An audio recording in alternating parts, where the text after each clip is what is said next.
Tired of endless scrolling? Let's break down HBO Max versus Paramount Plus to help you pick your next streaming obsession. First up, HBO Max. Known for its prestige dramas like Succession and Euphoria, it also boasts a massive library of Warner Brothers movies, DC content, and animation from Cartoon Network and Adult Swim. Think quality over quantity is what they deliver. Now, Paramount Plus is your go-to for family-friendly fun, with properties like SpongeBob, Paw Patrol, and a huge catalog of CBS shows. Plus, you get live sports and news. Let's talk money. HBO Max has different plans that include the ad-free and ad-supported options. Paramount Plus also offers those plans but at cheaper price point than Max.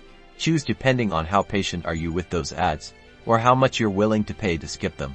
Consider what your household enjoys watching.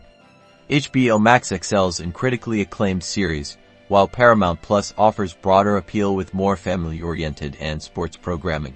Ultimately, the best choice depends on your personal viewing preferences. Do you want prestige TV? Go HBO Max. Are you seeking family entertainment and live sports? Paramount Plus might be the winner. Check both services out and see what fits you better.